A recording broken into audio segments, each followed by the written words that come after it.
HTML से start करते हैं हमारी वेब डिज़ाइनिंग की इस जर्नी को। तो वेब डिज़ाइनिंग में सबसे बेसिक चीज़ क्या होती है? एक वेबसाइट बनाना, वेबसाइट बनाने के लिए 3 मेजर चीज़ें होती हैं। एक तो उसका स्केलेटन, वेबसाइट का स्केलेटन, उसके बाद आपकी स्टाइलिंग, कैसे वो वेबसाइट दिखेगी लोगों को, then the behaviour of the website. 3 चीज़ें बहुत इंपॉर्टेंट होती हैं। अब तीसरी में से सबसे इंपॉर्टेंट चीज़ क्या होती है? एक बेसिक स्ट्रक्चर, एक बेसिक बिल्डिंग ब्लॉक, जिससे आप स्टार्ट करोगे अपनी वेबसाइट को बनाना। तो HTML जो होता है, it is used to make the skeleton of the website. ठीक है? तो हम इस पूरे वीडियो में यही समझने वाले हैं कि what is HTML, important tags क्या-क्या हैं, जो हमारी इस वेब डेवलपमेंट की पूरी जर्नी में क्या-क्या यूज़ होने वाला है। बहुत लंबी वीडियो नहीं होने वाली है, बहुत लंबा कोर्स नहीं होने वाला है HTML में, क्योंकि बहुत सारे लोगों ने यहाँ पे HTML पढ़ रखी होगी और पहले से यूज़ करते हुए आ रहे होंगे। बट इस एक प्रॉपर वीडियो में आपको जो समझाऊँगा मैं, that would be used in our web development journey, जहाँ पे हम एप्लीकेशंस बनाएंगे और इसका यूज़ करेंगे। तो सबसे पहले देखो यार, HTML होती क्या है? HTML is hyper text markup language. Hyper text markup language का मतलब क्या होता है? सबसे पहले ये समझो कि मार्कअप लैंग्वेज क्या होती है। तुमने मिडिवल हिस्ट्री में, अपनी हिस्ट्री की बुक्स में ये पढ़ा होगा कि पहले गुफाओं में जो हमारे एंसेस्टर्स होते थे, वो सिंबल्स बनाते थे to communicate with other guys. ठीक है? तो यही होता है। अगर आप HTML को देखोगे तो कुछ इस तरह का ही कॉन्सेप्ट है। They use to make some documents. ठीक है? इसमें हम पूरा डॉक्यूमेंट बनाते हैं और वही डॉक्यूमेंट ब्राउजर पे रेंडर होता है। ठीक है? और सिंपल है, बहुत सिंपल है। हाइपर टेक्स्ट का मतलब क्या होता है? Hyper text is like a text in a format of XML। ठीक है? अभी के लिए आप इतना ही समझो। और कैसे इसमें काम करते हैं ये भी हम समझेंगे। सबसे पहले हम लोग फाइल बनाते हैं और स्टार्ट करते हैं विथ कोडिंग। और उससे पहले आपको क्या क्या चीज़ों की ज़रूरत होगी वो भी मैं आपको बताता हूँ। सबसे पहले आपको नीड होगी VS कोड की, एक कोड एडिटर की, जहाँ पे आप कोड को एडिट करोगे। ठीक है? HTML के लिए आपको कोई अलग से कंपाइलर इंस्टॉल नहीं करना पड़ता है, कोई बहुत बड़ा सॉफ्टवेयर नहीं होता है ये। तो आपको सिर्फ एक VS कोड कोड एडिटर की रिक्वायरमेंट है। आप चाहो तो एटम जैसे कोड एडिटर का यूज़ कर सकते हो अपने एक्सटर्नल टर्मिनल के साथ, but VS code is better, क्योंकि आप यहाँ पे बहुत सारी लैंग्वेज का यूज़ कर सकते हो। तो एक ही कोड एडिटर आप यूज़ करो मेरे रिकमेंडेशन में।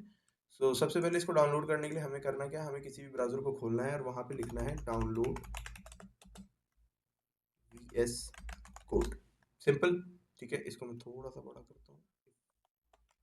ठीक है? यहाँ पे जो भी पहला लिंक आएगा, we have to click on it. अब इसको थोड़ा सा बड़ा करके मैं आपको दिखाता हूँ कि कैसे क्या है। ठीक है? सारी चीज़ें आपके सामने क्रिस्टल क्लियर है। आपको करना क्या है? अगर आपका विंडोज़ सिस्टम है तो आपको यहाँ पे क्लिक करना है बेसिकली। अगर आपका लिनक्स सिस्टम है तो आप इन दोनों में से कोई भी डाउनलोड कर सकते हो। और if you are using Mac, तो यू हैव दिस। अगर मैं इस पे क्लिक करता हूँ तो जो भी कंपैटिबल वर्जन है मेरे पीसी का या फिर VS कोड का, इट विल स्टार्ट डाउनलोडिंग। और डाउनलोड होने के बाद बहुत सिंपल सेटअप है, बहुत सिंपल इंस्टॉलेशन सेटअप है, तो आप उसको भी कर सकते हो। ओके? एक बार डाउनलोड कर लोगे तो you will have this interface. आपके सामने ये इंटरफेस खुल जाएगा। ठीक है? और अगर आपको अपने किसी भी फाइल को इसमें खोलना है तो दैट इज़ वेरी सिंपल। आपको कुछ नहीं करना है, you just have to go to your explorer. ठीक है? File explorer, you open it. मैंने यहाँ पे मान लो एक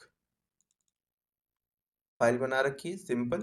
अब मैं चाहता हूँ कि मैं इस फोल्डर को अगर खोल सकूँ अपने VS कोड में, तो what I have to do, simple, right click and you will have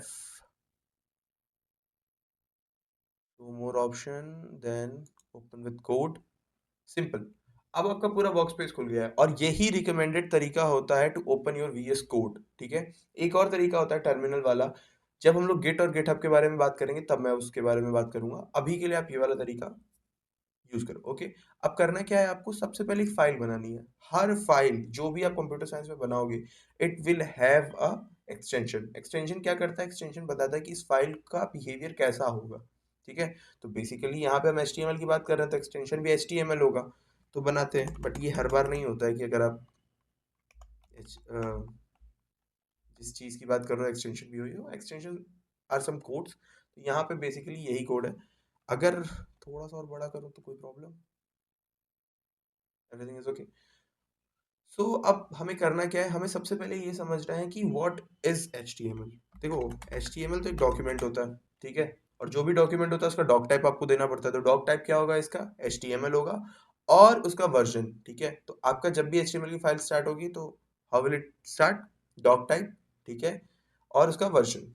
then it will have a HTML, ठीक है, पूरा HTML जो आप लिखोगे, जो रेंडर होगा आपके ब्राउजर पे एक्चुअली, ठीक है। उसके अंदर आपके पास क्या होगा, यू वुड हैव हेड, ठीक है, हेड हो गया। अब इसके अंदर आप क्या दे सकते हो, इसके अंदर आप दे सकते हो टाइटल, बेसिकली आपके डॉक्यूमेंट का टाइटल क्या है, ठीक है। फिर आपके पास HTML में क्या होगा, दो चीजें होंगी, हेड तो हो गया, दूसरी क्या होगी, बॉडी, सिंपल, बॉडी हो गई। और बॉडी के अंदर आपका मेन कंटेंट रहेगा जो आपके ब्राउजर पे रेंडर होने वाला है। तो this is how the structure looks like, ठीक है। कुछ एक्सटेंशंस हैं जिनका यूज करके you can make this boiler plate very easy. कैसे, चलो इसको पहले डिलीट कर देते हैं फटाफट। देन एक्सटेंशन के लिए हम लोग जाते हैं और यहाँ सर्च करते हैं HTML। तो कुछ कुछ एक्सटेंशन तो यहाँ पे आपके ऑब्सोलीट हो चुके हैं, लेकिन आप कुछ को यूज़ कर सकते हो। HTML CSS सपोर्ट हो गया, और उसके बाद HTML बॉयलर प्लेट्स हो गए। तो ये जो होते हैं ना, ये इट इज़ जस्ट अ यूटिल, ठीक है। आप यूटिल में क्या यूज़ कर सकते हो, इनको यूज़ कर सकते हो so that your coding gets easier, ठीक है। अब हमने मान लो इन सबको इंस्टॉल कर लिया, ठीक है। अब वापस आते हैं। अब मैं क्या करूँगा, मैं यहाँ पे वन शिफ्ट 1, ओके, इसको दबा के जैसे ही एंटर करूंगा, I will have a boiler plate of simple HTML file. अब मेरे पास क्या क्या दिख रहा है वो चीज़ मैं बताता हूँ। आपको दिख रहा है डॉक टाइप, जिसके बारे में मैंने बात की आपसे, ठीक है। This is doc type. Doc type क्या होगा, डॉक्यूमेंट का टाइप क्या है ये बताएगा, और वर्जन क्या है ये बताएगा। HTML है और वर्जन भी इसके अंदर है, ठीक है। Next we have HTML tag, this is the opening tag, ठीक है। सिंपल टैग कैसे होगा, ओपन पैरेंथेसिस, क्लोज पैरेंथेसिस, और बीच में टैग का नाम और एट्रीब्यूट्स, सिंपल। और क्लोजिंग टैग्स कैसे होंगे, opening parenthesis, the slash HTML and the closing parenthesis, simple. ये होता है ओपनिंग और क्लोजिंग पैरेंथेसिस। और इसके अंदर आप देखोगे HTML यहाँ भी लिखा हुआ है और HTML यहाँ भी लिखा हुआ है, तो ये इसका ओपनिंग टैग है, ये इसका क्लोजिंग टैग है, ठीक है। अब सिंपल समझो कि टैग्स का यूज किया क्यों जा रहा है, क्यों ओपन कर रहे हैं, क्यों खोल रहे हैं, या फिर क्यों बंद कर रहे हैं, सॉरी। देखो होता क्या है कि इसको इस तरह से समझो कि डब्बा है, ठीक है, यू नो द बॉक्सेस। अब बॉक्स में एक बड़ा बॉक्स है HTML, उसके अंदर दो छोटे बॉक्स हैं, हेड और बॉडी, सिंपल, दो बॉक्सेस हो गए। अब इस हेड के अंदर, ये जो हेड नाम का बॉक्स है, इसके अंदर भी बॉक्सेस हैं, जैसे आपको दिख रहा होगा यहाँ पे मेटा लिखा हुआ है, ठीक है, मेटा, देन अदर मेटा, फिर टाइटल, ठीक है। तो ये तीन अलग अलग तरह के बॉक्स हैं। अब इस बॉक्स के अंदर भी आप देखो, टाइटल के अंदर तो कुछ डेटा लिखा हुआ है, तो हर बॉक्स के अंदर डेटा होगा या तो दूसरा बॉक्स होगा। HTML एक बॉक्स है, उसके अंदर दो तरह के बॉक्स हैं जो खुद में एक बॉक्स है, और हेड जो बॉक्स है उसके अंदर टाइटल नाम का एक बॉक्स है, और उस बॉक्स के अंदर डॉक्यूमेंट है। सिंपली टैग भी ऐसे ही काम करते हैं। अब टैग्स क्या होते हैं आपको पता चल गया, तो सिंपल है कि ये जो टैग होगा इसके अंदर या तो दूसरे टैग्स होंगे, ठीक है, और या तो कोई डेटा होगा, या तो दोनों हो सकते हैं, कोई प्रॉब्लम नहीं है, सिंपल। आपने एक और चीज नोटिस की होगी कि इस मेटा टैग का कोई क्लोजिंग टैग नहीं है, ठीक है, दूसरे मेटा टैग का भी कोई क्लोजिंग टैग नहीं है। तो सेल्फ क्लोजिंग टैग्स होते हैं, इनमें कोई क्लोजिंग टैग की जरूरत नहीं होती है। बेसिकली HTML इतनी स्ट्रिक्ट लैंग्वेज नहीं होती है। एक्चुअली ये प्रोग्रामिंग लैंग्वेज नहीं होती है। कोई भी आपसे पूछे आके कि प्रोग्रामिंग लैंग्वेज होती है या नहीं होती है, तो आप इसका एक सिंपल आंसर है, मैं आपको एक लॉजिक देता हूँ, उससे आप खुद समझ जाना कि ये प्रोग्रामिंग लैंग्वेज होती है कि नहीं होती है। कोई भी प्रोग्रामिंग लैंग्वेज में आप डेटा को मैनिपुलेट कर सकते हो, जो भी डेटा आप इनपुट ले रहे हो उस डेटा को चेंज कर सकते हो मल्टीपल टाइम्स और डायनेमिकली, ठीक है। यहाँ वो चीज़ कर सकते हो या नहीं कर सकते हो, इसके बेसिस पे आप खुद आंसर कमेंट्स में लिख दो। ओके, आगे बढ़ते हैं। हमारे पास सारे टैग्स हो गए। अब टैग क्या होता है ये आप समझ गए। एट्रीब्यूट्स क्या होते हैं, देखो, हर टैग का कुछ अपनी प्रॉपर्टी होती है जो उस टैग को उसके जैसे दूसरे टैग से अलग करती है। जैसे कि अगर मैं एग्जांपल लिखूं एक H1 टैग का, तो H1 टैग क्या होता है, basically H1 tag is use to denote heading, ठीक है, और वो भी सबसे बड़ी हेडिंग, ठीक है, क्योंकि रैंक 1 की हेडिंग है तो ये सबसे बड़ी हेडिंग होगी। और हेडिंग आप किसी भी डॉक्यूमेंट में लिखते हो तो कैसे लिखते हो, बोल्ड लिखते हो, हाइट में बड़ी होती है, ठीक है। तो बेसिकली यही काम यहाँ भी होगा। अब मैंने अगर हेडिंग नाम का एक टैग दे दिया, ठीक है, उसमें मैंने लिख दिया गणेश, ठीक है, मैंने एक हेडिंग दे दी, सिंपल। नेक्स्ट मैंने एक और H1 बना दिया और इसमें मैंने नाम दे दिया गणेश अगेन, सिंपल। ठीक है, अब यहाँ पे दो चीजें मैंने सिमिलर बना दी। ठीक है, ऐसे तो कोई प्रॉब्लम नहीं है सिमिलर बनाने से, ये दोनों सेम तरह से रेंडर हो जाएंगी।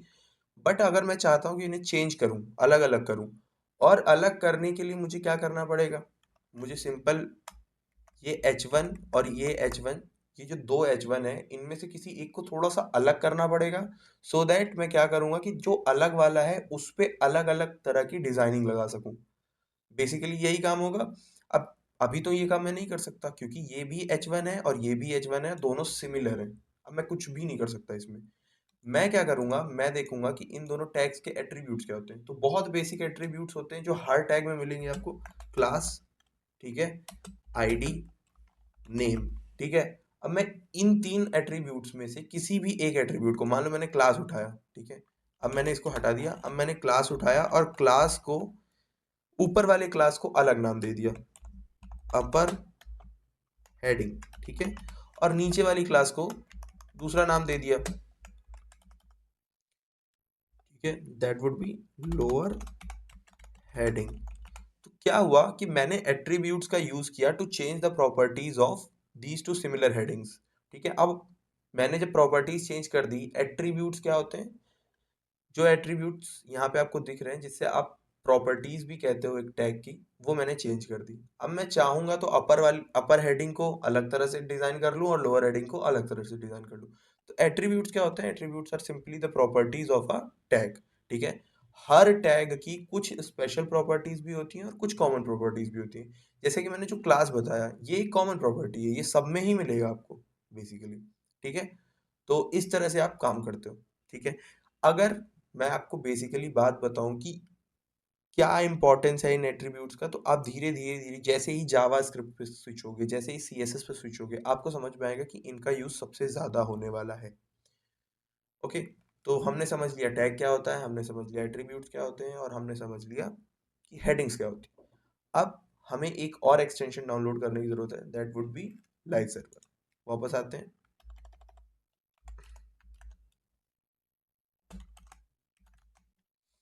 We have we have live server. ठीक है, तो यहाँ पे मैं इंस्टॉल करके रखा हुआ है, आप भी इंस्टॉल कर लो। ठीक है, और इंस्टॉल करते ही आपके पास ये वाली बटन आएगी, ठीक है, गो लाइव की। But if you are not getting this button, तो आपको क्या करना है, राइट क्लिक, ठीक है, धीरे से नीचे आओ, ओपन विथ लाइव सर्वर। जैसे ही क्लिक करोगे, आपके प्रेफर्ड ब्राउजर, आपके डिफॉल्ट ब्राउजर में ये चीज़ खुल जाएगी, जैसे कि खुल गई यहाँ पे। ओके, मैं इसको इस साइड शिफ्ट कर देता हूँ। Hope you guys have proper vision on this. तो बड़ा, ठीक है, इजी। अब मैंने इसको थोड़ा सा बड़ा कर लिया। ठीक है, अब आपको दिख रहा होगा कि I have started this live server, और मेरे ब्राउजर पे वो चीज़ें दिख रही हैं मुझे जो मैं यहाँ पे लिख रहा हूँ। ठीक है, अब मैं आपको दिखाता हूँ कि हेडिंग्स का मेन काम क्या होता है। ठीक है, ठीक है, अब आपको सारी चीज़ें एकदम क्रिस्टल क्लियर दिख रही हैं कि कैसे मैंने H1 बनाया, लोएस्ट रैंकिंग की चीज़, या फिर रैंकिंग में तो वन ही सबसे बड़ा होता है। तो जब मैं फर्स्ट रैंक की आपको हेडिंग देता हूँ तो वो इतना बड़ा है। ठीक है, अब मेरे पास किस तरह की हेडिंग है, तो सिंपल है, H2 आई हैव, ठीक है, simple. H3 I have, H4, H5 और H6, सिंपल। ठीक है, अब मैं अगर चाहूँ तो सब में सेम चीज़ें दे सकता हूँ, गणेश, एंड इसको किया मैंने,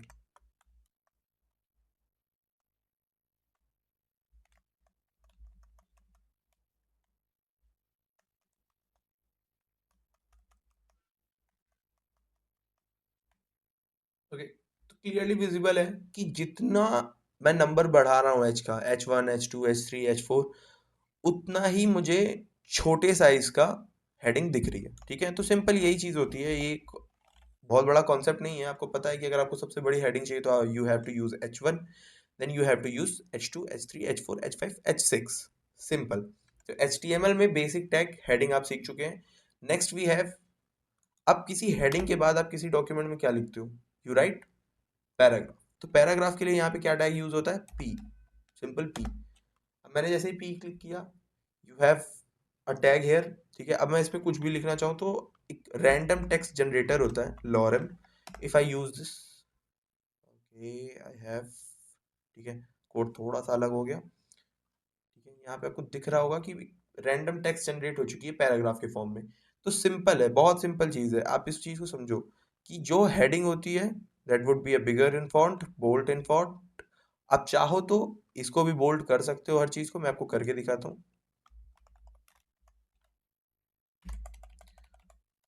ये सिर्फ HTML का यूज़ करके कर रहा हूँ मैं, but you can do this with CSS as well.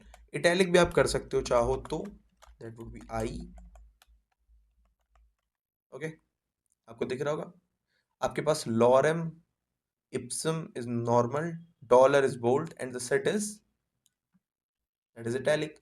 तो ये कुछ टैग्स हैं जिनका यूज करके आप टेक्स्ट को एडिट कर सकते हो, बट नॉट रिकमेंडेड, क्योंकि ये CSS से किया जाता है और ज़्यादा अच्छा लगता है तभी। अब CSS से किया जाता है तो यार एक प्रॉब्लम है, यहाँ तो मुझे समझ में आ गया कि मैंने डॉलर को थोड़ा अलग डिज़ाइन दे दिया, सिट को अलग डिज़ाइन दे दिया, बाकी सब मैंने वैसे ही रखा। तो अगर मैं CSS में कुछ, क्योंकि CSS में you can do lot of things, ठीक है, अब वहां पे आप कलर भी चेंज कर सकते हो, इसका डिस्प्ले ही चेंज कर सकते हो, सब कुछ कर सकते हो। तो वो कैसे करोगे? देखो, इन लाइन डिफरेंस बनाने के लिए, एक लाइन के अंदर कोई डिफरेंस बनाने के लिए या डिफरेंट सेगमेंट ऑफ डेटा डालने के लिए you use span tag. Paragraph के अंदर ही हम देखते हैं स्पैन टैग का use. So Indie Learn is the best, ठीक है। अब मैं चाहता हूँ कि जो बेस्ट है इसका कलर चेंज कर सकूं या फिर मैं इसमें कुछ अलग स्टाइल दे सकूं, तो पहले तो मुझे इस बेस्ट को एक अलग टैग के अंदर डालना पड़ेगा। अब वो कोई अगर ऐसा टैग है, जैसे मैंने ऊपर बी का यूज कर लिया तो वो तो बोल्ड हो जाएगा सिर्फ, कलर तो अब भी चेंज नहीं हुआ। आई का यूज कर लिया तो वो सिर्फ इटैलिक होगा, कलर तो अब भी चेंज नहीं हुआ। तो मैं क्या करूंगा, इस बेस्ट को स्पैन टैग के अंदर दे दूंगा, ठीक है। मैंने एक स्पैन बना दिया एक लाइन के अंदर, तो that would be a different tag inside this basic structure, ठीक है। अभी के लिए मैं आपको थोड़ा सा समझ में आ रहा, ओके। अब आपको बहुत क्लियरली हर चीज दिख रही होगी कि कैसे मैंने एक अलग सेगमेंट तो दे दिया एक सेंटेंस के अंदर, बट कोई डिफरेंस मुझे दिख नहीं रहा, ठीक है। अब ये डिफरेंस बनाने के लिए मैं क्या करूंगा, मैं सिंपल इस स्पैन टैग के एट्रीब्यूट्स का यूज कर लूंगा। मैंने बताया आपको एट्रीब्यूट्स का कैसे यूज करते हैं। तो यहाँ से मैं सिंपल इसको करता हूँ, then we will be learning. पहले मैं इसको क्लास दे सकता हूँ, ठीक है। एक और एट्रीब्यूट होता है स्टाइल, ठीक है। स्टाइल भी एक कॉमन एट्रीब्यूट है, मैंने आपको बताया। अब यहाँ मैं क्या चाहता हूँ, मैं किसका कलर देना चाहता हूँ, तो मैंने colour and then I would like to red, या अब रेड इस पे काम कर रहा है, you can see Indie Learn is the best, ठीक है। अब आपको पता चल गया कि अगर मुझे एक लाइन के अंदर एक डिफरेंट सेगमेंट बनाना है तो I have to use span, simple.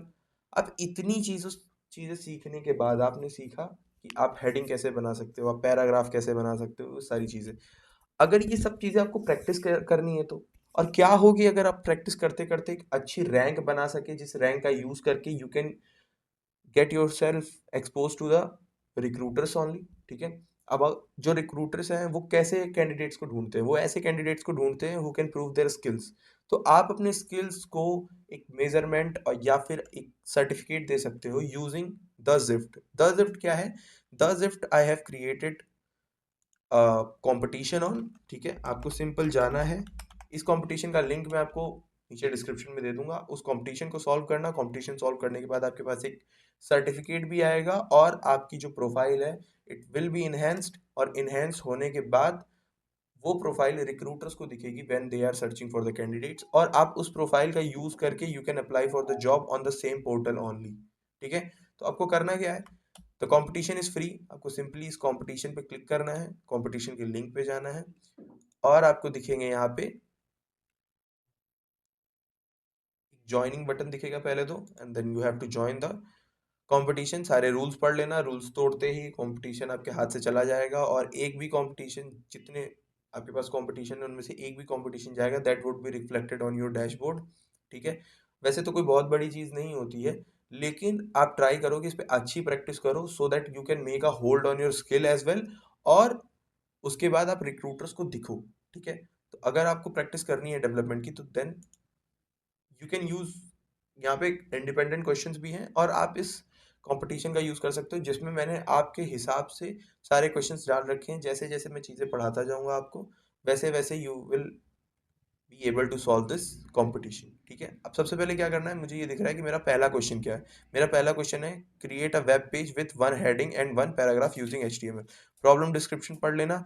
In this task you are required to create a very basic web page using HTML. The purpose of question is to help beginners understand the fundamental structure of web page and how to display simple content on the screen. Simple है, आपको क्या करना है, एक heading और एक paragraph ही तो बनाना है। और आपके पास एक्सपेक्टेड आउटपुट क्या है, welcome to my web page and this is my paragraph. This is a simple paragraph created using basic HTML tags. ठीक है, सिंपल है। तब यहाँ से स्टार्ट कोडिंग आप जैसे ही करोगे, and you can now choose HTML air. Default में रिएक्ट रहती है, अगर आप रिएक्ट से करना चाहो तो आप HTML का यूज़ कर सकते हो यहाँ से। और अभी के लिए मैं सारी चीज़ें डिलीट कर रहा हूँ, क्योंकि मैं इसको अपने तरह से सॉल्व करना चाहता हूँ। ठीक है, डिलीट कर दिया, एंड देन इसको भी हटाना पड़ेगा। ओके, हमारे पास एक सिंपल खाली पेज आ चुका है। अब हमें क्या करना है, हमें एक H1 टैग बनाना होगा, एज वी हैव लर्न। ठीक है,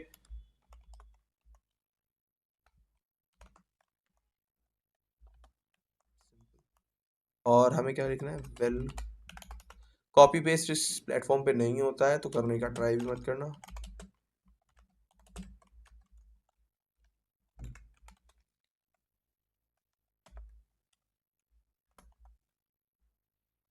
ठीक है,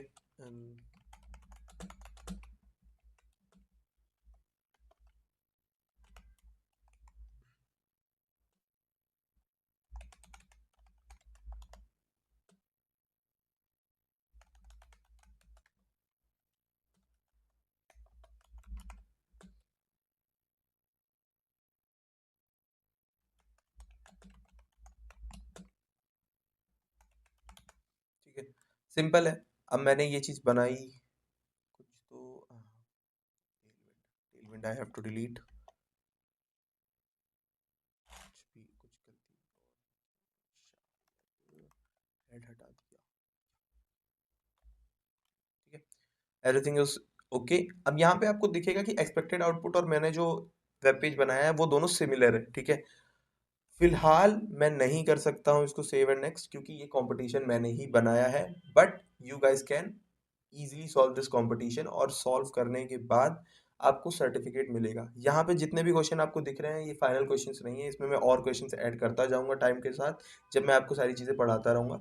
अभी के लिए सारे क्वेश्चंस आपके पास HTML के ही होंगे। अभी के लिए हम लोग इतना रखते हैं, इसको सेव एंड नेक्स्ट तो कर नहीं सकते, बट इस प्लेटफॉर्म के बारे में आपको बताना, सो that you can make your dashboard. ठीक है, डैशबोर्ड यहाँ पे जैसा दिख रहा है, क्योंकि मैंने भी इसे अभी स्टार्ट किया यूज़ करना, और ये प्लेटफॉर्म मुझे बहुत अच्छा लगा। ठीक है, अब यहाँ पे मेरे को डैशबोर्ड दिख रहा है। ठीक है, बेसिकली पूरा डैशबोर्ड है। अब मैं इसको धीरे धीरे करके अच्छा करूँगा dashboard, so that I can get my gift card. ठीक है, और इस जिफ्ट कार्ड का यूज़ करके आई कैन गेट जॉब। ठीक है, और जितने भी रिक्रूटर्स इस प्लेटफॉर्म पे हैं वो आपको देख सकते हैं। ठीक है, सिंपल। ओके, सो इस प्लेटफॉर्म पे हाँ, सिर्फ आप डेवलपमेंट प्रैक्टिस नहीं कर सकते हो, you can practice as DSA as well, और बैकएंड भी आप प्रैक्टिस कर सकते हो। जब हम लोग इस कोर्स में आगे बढ़ेंगे तो हम लोग इस पे ही बैकएंड प्रैक्टिस करेंगे। Okay, let's move forward. अभी तक हम लोगों ने जो चीज़ें सीखी वो थी बेसिक टैग्स। ठीक है, अभी हम लोगों ने स्पैन के बारे में सीख लिया कि स्पैन क्या होता है भाई, स्पैन कैसे यूज़ होता है। दूसरी चीज़ जो होती है वो ये होती है कि अगर हम एक लाइन के अंदर अलग सेगमेंट बना सकते हैं, तो क्या पूरे कोड के अंदर अलग सेगमेंट नहीं बना सकते, या फिर पूरा जो पेज रेंडर हो रहा है उसके अंदर एक अलग सेगमेंट नहीं बना सकते? बिल्कुल बना सकते हैं। एक अलग ब्लॉक बनाने के लिए आपको क्या यूज करना पड़ेगा, you have to use basically a div.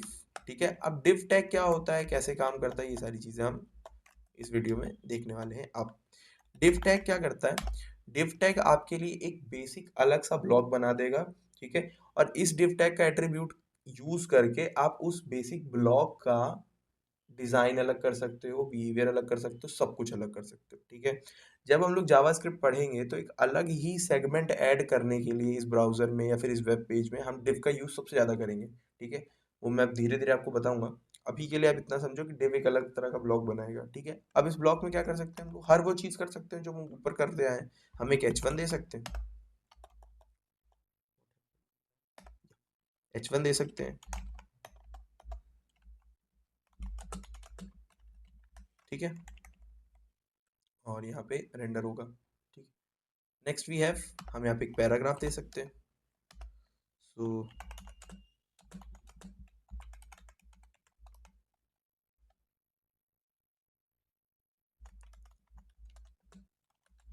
Simple, everything is going fine, ठीक है। अब यहाँ पे हमें क्या दिखा कि हम लोगों ने क्या किया, हमने एक डिव बना ली बेसिकली, अलग ब्लॉक, और इस ब्लॉक में हम चाहें तो कुछ भी कर सकते हैं, ठीक है। इस पूरे ब्लॉक को हम अलग तरह से डिजाइन कर सकते हैं, इसके एट्रीब्यूट्स का यूज करके, क्लास का यूज कर लेंगे, क्लास यूज करके हम CSS से डिजाइन दे सकते हैं, या इनलाइन देना है तो उसे बेसिकली स्टाइल दे दिया, और इसका बैकग्राउंड कलर मुझे कुछ देना है तो मैं क्या करूँगा, मैं ये करूँगा कि मैं इसको एक्वा दे दूंगा, ठीक है, सिंपल। यहाँ पे आपको दिख रहा होगा, बाकी पेज तो वैसा ही है, बट सिंपली ये क्या चेंज हो गया, यहाँ बैकग्राउंड इज नाउ चेंज्ड। तो this is the simple format what I am doing here. Next we have, अगर हम आगे बढ़ें तो हमारे पास लिस्ट है, ठीक है। टेबल एक बहुत इंपॉर्टेंट कॉन्सेप्ट होता है, बट टेबल का यूज आजकल कोई नहीं करता है, that would be considered at a considered as a old technology, ठीक है। अब हम लोग यूज करते हैं फ्लेक्स का या फिर ग्रिड का। तो अभी हम क्या करेंगे, हम अभी लिस्ट के बारे में पढ़ने जा रहे हैं, ठीक है, जिस लिस्ट का यूज होता है इन वेरी ऑफन थिंग्स। तो दो तरह की लिस्ट होती है, एक होती है ऑर्डर्ड लिस्ट, एक होती अनऑर्डर्ड लिस्ट। कोई डिफरेंस नहीं होता, दोनों लिस्ट ही बनाती हैं, दोनों सिक्वेंशियल टर्म्स में लिखती हैं सारी चीज़ों को आपके वेब पेज पे। बट डिफरेंस क्या होगा कि जो ऑर्डर्ड लिस्ट होगी वो 1 2 3 इस तरह के सीक्वेंस में होगी, और जो अनऑर्डर्ड लिस्ट होगी वो बुलेट पॉइंट्स होंगे, बस सिंपल। अब समझो कैसे, अगर मुझे कोई अनऑर्डर्ड लिस्ट बनानी तो यूएल एक टैग होता है, ठीक है। यूएल के अंदर अब मैं जो भी लिस्ट के पॉइंट्स दूंगा वो इसमें as a unordered list treat होगी। देखो कैसे, अब मैंने एक एल आई बनाया, ठीक है। देखो यूएल जो होता है वो बाहर का बॉक्स होता है, बाहर का कंटेनर है, और एल आई जो है उसके अंदर का कंटेनर है। दोनों को आप एट्रीब्यूट्स दे सकते हो, अलग अलग एट्रीब्यूट्स दे सकते हो, कोई प्रॉब्लम नहीं है, ठीक है। अब सबसे पहले मैं कुछ फ्रूट्स का नाम लिख लेता हूँ इसमें, सॉरी, ठीक है। Then we have,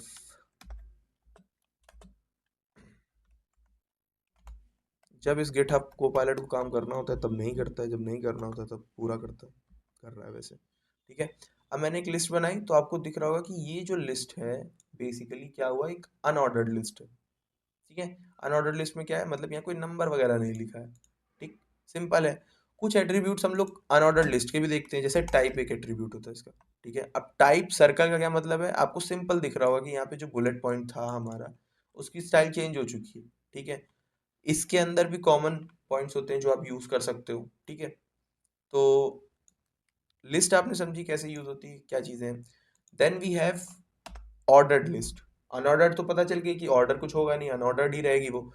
ordered list का यूज किया जाता है कि हम लोग चाहें तो एक बेसिक 1 2 3 सिक्वेंशियल फॉर्म में किसी लिस्ट को लिख सके। देखो कैसे, ऑर्डर्ड लिस्ट में हम क्या करेंगे, हम सबसे पहले तो कुछ वेजिटेबल्स का नाम लिख सकते हैं, पोटैटो, अगर स्पेलिंग गलत लिख रहा हूँ तो आई एम सॉरी, ठीक है। तो बेसिकली हमारे पास डिफरेंस देखो क्या है, 1 2 3, ये एक तरह का सिक्वेंशियल फॉर्मेट है, ठीक है। आप सिक्वेंशियल फॉर्मेट में अगर लिखना चाहते हो तो you have to use order list, और अगर आपको नहीं लिखना है, ठीक है, सिक्वेंशियल फॉर्मेट में, तो आपको क्या करना है, आपको अनऑर्डर लिस्ट का यूज करना है। अब एक और चीज, जैसे टाइप एट्रीब्यूट इसके पास है वैसे ही टाइप एट्रीब्यूट इसके पास भी है, ठीक है। अब वो किस तरह का होगा, you can give this I, ठीक है, रोमन नंबर टाइप का हो सकता है। देन 1 2 तो था ही आपके पास बेसिकली, ठीक है। तो और भी टाइप्स होते हैं, you can explore it by your self, ठीक है। अब हम लोग और बात करते हैं और थोड़ा आगे बढ़ते हैं, क्योंकि हम लोगों ने काफ़ी चीज़ें और देख ली हैं। अब देखो एक चीज़ होती है जिसको हम कहते हैं फॉर्म। देखो फॉर्म पढ़ना इसलिए इंपॉर्टेंट है क्योंकि हम लोग यहाँ इंपॉर्टेंट टैग्स ही पढ़ रहे हैं। इंपॉर्टेंट टैग जो होता है, फॉर्म जो होता है, फॉर्म क्या करता है, form will give you a interface जहाँ पे जो आपके यूजर्स हैं वो इनपुट दे सकते हैं। ठीक है, वो इनपुट किस तरह का होगा, वो बहुत सारे टाइप्स होते हैं, बहुत सारे इनपुट टाइप्स होते हैं, यहाँ पे हम देखेंगे इसको। ठीक है, आपको कैसे यूज होता है फॉर्म, क्या हम लोग उसमें करते हैं, वो सारी चीजें हम समझते हैं यहाँ पे। देखो, फॉर्म के लिए सबसे पहले हमें लिखना पड़ता है फॉर्म। ठीक है, फॉर्म क्या करेगा, ये बेसिकली आप डिफ की तरह थोड़ा सा समझ सकते हो। डिफ की तरह यहाँ पे एक फॉर्म का एक पूरा ब्लॉक बनेगा, इसके अंदर आपको क्या लिखना होगा, एक पूरा फॉर्म बनाना पड़ेगा। अब याद करो, जब आप फॉर्म भरते हो तो वहां पे लिखा होता है नेम। ठीक है, उसके आगे एक डैश लिखा होता है जिसपे आप अपना नाम लिखते हो। तो नेम क्या है, एक लेबल है। ठीक है, उसके आगे जो डैश है वो क्या है, वो इनपुट एरिया है। सेम चीज यहाँ भी होनी है। अब अभी के लिए एक्शन हटा देते हैं, जब हम लोग बैकएंड पढ़ेंगे तब इस एक्शन की बात करेंगे। देखो, अब लेबल क्या होता है, लेबल यानी कि हमें क्या डेटा चाहिए। सिंपल, जो नेम लिखा होता था। ठीक है, ये फॉर भी अभी हटा देते हैं, जावास्क्रिप्ट के टाइम पे फॉर की बात करेंगे। तो ये जो लेबल है, ये क्या करता है, ये बेसिकली एक डेटा लेने, डेटा का जो वर्ड है या फिर डेटा की जो होल्डिंग है वो रखेगा। जैसे नेम होता था तो ये डेटा की होल्डिंग है, मैंने नेम लिख दिया यहाँ पे। ठीक है, अब उसके आगे का डैश भी बनाना है हमें, और डैश कैसा होना चाहिए, डैश देखो, सॉरी, इनपुट। ठीक है, इसका ये सेल्फ क्लोजिंग टैग होता है, पहले तो याद रखना। अब इसका डेटा मैं अगर जो लेना चाहता हूँ, तो नेम हमेशा एक बेसिक, अगर आप थोड़ा सा थिंकिंग रखो तो नेम क्या होगा, टेक्स्ट ही तो होगा। किसी का नाम, नाम अगर होगा भी, मान लो अगर बहुत एकदम एलियन जैसा फ्यूचरिस्टिक नाम रख दिया, IX87, तो भी तो वो टेक्स्ट ही है ना, स्ट्रिंग ही है बेसिकली, तो टेक्स्ट हो गया। ठीक है, अब मान लो मेरे को एक और डेटा लेना है किसी का, दैट वुड बी एज। ठीक है, तो एज में क्या होगा, ठीक है, अब एज में हम लोगों को इनपुट किस तरह का लेना पड़ेगा। तो कभी भी आप देखो, एज में अगर आपको इनपुट लेना है तो आपको डेट ऑफ बर्थ लेनी पड़ेगी। ठीक है, तो डेट ऑफ बर्थ एक डेट होती है, तो डेट इनपुट। ठीक है, अब आप देखो, you have a date input, आप इसको क्लिक करोगे आपके सामने कैलेंडर खुल जाएगा, जब जब भी आपकी डेट होगी, डेट ऑफ बर्थ होगी, उस पर क्लिक करोगे, यहाँ पे नाम अगर आपको लिखना है तो जो भी। ठीक है, अब अगर मुझे किसी का नंबर वगैरह लेना है तो, ठीक है, लेबल,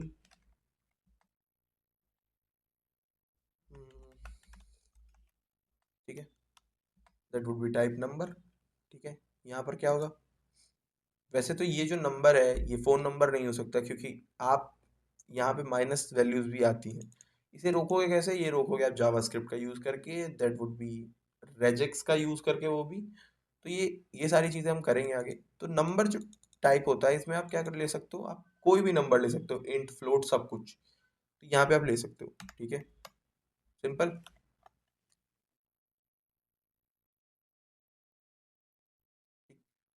ओके, आगे बढ़ते हैं। अब एक और चीज होती है जो आपको बताना चाहूंगा, that would B button. Button tag क्या करता है, बटन टैग आपका बेसिकली फंक्शंस को परफॉर्म करने में एक इवेंट देता है। जैसे आपने किसी चीज को क्लिक किया, जैसे यहाँ पे जो बटन बना हुआ है मैं इसको क्लिक कर सकता हूँ।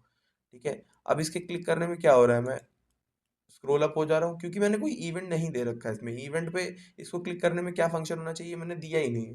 ठीक है, इसको हम कब देंगे, हम जब जावास्क्रिप्ट पढ़ रहे होंगे। अभी के लिए हम क्या कर सकते हैं, अभी के लिए हम इस पे बटन बनाते कैसे हैं, ये वाली चीज लिख सकते हैं, सबमिट। ठीक है, हमने सिंपल जानते हैं हम बटन कैसे बनाते हैं। और जब अगर हमें फंक्शन देना होगा तो हम इस पे ऑन क्लिक दे सकते हैं। ठीक है, ऑन ब्लर, ऑन अबॉर्ट, सब कुछ दे सकते हैं हम लोग इसमें। ठीक है, तो ये एट्रीब्यूट्स का कमाल होता है। एट्रीब्यूट्स में, प्रॉपर्टीज में आप फंक्शंस भी दे सकते हो और डेटा भी दे सकते हो, कोई प्रॉब्लम नहीं है। ठीक है, और एक और चीज होती है, अगर हम इस बटन का यूज ना करें तो सिर्फ फॉर्म के अंदर, सिर्फ फॉर्म के अंदर आप एक इनपुट टाइप होता है, दैट वुड बी सबमिट। ठीक है, तो वो भी आपको एक बटन बना के दे देगा इस तरह का। ठीक, और इससे क्या होगा, इस पे जो एक्शन का एट्रीब्यूट आ रहा था ना, वो एक्शन का एट्रीब्यूट होगा इस पे। ठीक है, या फिर आप ऑन सबमिट फंक्शन बनाओगे तो वो भी यहाँ पे मतलब अप्लाई होगा when the button is clicked. तो अभी तक आपने क्या क्या सीखा, अभी तक आपने बेसिक टैग सारे सीख लिए हैं, फॉर्म बनाना सीख लिया है। एक और चीज जो बहुत इंपॉर्टेंट है HTML में, आपको बताना चाहता हूँ, that would be I frame.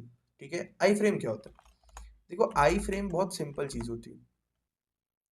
I frame क्या करेगा? आई फ्रेम किसी और वेबसाइट को आपकी वेबसाइट पे एक ब्लॉग के अंदर दिखा देगा। ठीक है, मान लो कैसे बनाना है, कुछ भी बहुत इंपॉर्टेंट यहाँ पे कॉन्सेप्ट, बहुत ज़्यादा कंफ्यूजिंग कॉन्सेप्ट नहीं है। यहाँ पर क्या है, आपको दिख रहा होगा आई फ्रेम का एक टैग दिख रहा है, फिर एक एट्रीब्यूट दिख रहा है एसआरसी। एसआरसी का फुल फॉर्म होता है सोर्स। फ्रेम बॉर्डर और ये सारी चीज़ें अगर हम हटा भी दें तो कोई मतलब नहीं, क्योंकि फ्रेम बॉर्डर का क्या होता है कि आप इसमें ये स्टाइलिंग की चीज़ है, आप कितना कैसा बॉर्डर देना चाहते हो, क्या सारी चीज़ें हैं, वो तो एक अलग चीज़ है। बट यहाँ पर क्या है, आप एसआरसी जो मेन एट्रीब्यूट है आई फ्रेम का, वो क्या करेगा, वो लेगा यूआरएल किसी और वेबसाइट की। ठीक है, जैसे मान लो मुझे अपनी वेबसाइट में इंस्टाग्राम का एक छोटा सा वो दिखाना है, कि मेरे को मान लो इंस्टाग्राम की वेबसाइट दिखानी है छोटे से ब्लॉग में, तो मैं क्या करूँगा, मैं फटाक से जाऊँगा यहाँ पे। ठीक है, मेरे सामने मान लो यही खुला हुआ है। ठीक है, या फिर मैं ज़िफ्ट के होम पेज पे जाता हूँ और मेरे सामने ये खुला हुआ है। अब मैं चाहता हूँ कि ये जो पर्टिकुलर पेज है, ये मेरे वेबसाइट पे दिखे छोटे से ब्लॉग के अंदर, तो मैं क्या करूँगा, आई फ्रेम का यूज़ करूँगा और उसमें ये यूआरएल डाल दूंगा। आई होप आप सबको दिख रहा होगा।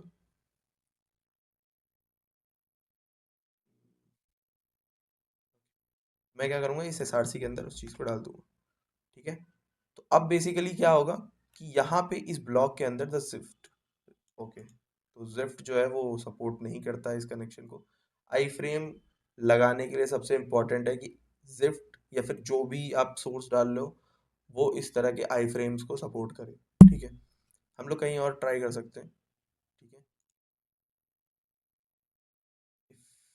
इट सपोर्ट्स, कई बार ये भी हो सकता है कि वो रिफ्यूज़ कर दे कनेक्शन खुद से ही, सपोर्ट कर रहा हो या ना कर रहा हो, तो that would be a problem for your site as well.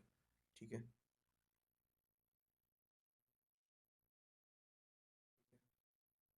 ये भी नहीं कर रहा है।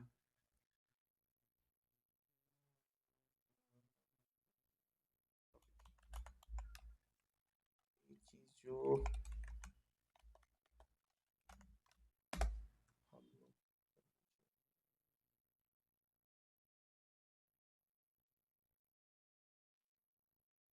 ठीक है, हम इसका यूज़ कर सकते हैं एज यूआरएल।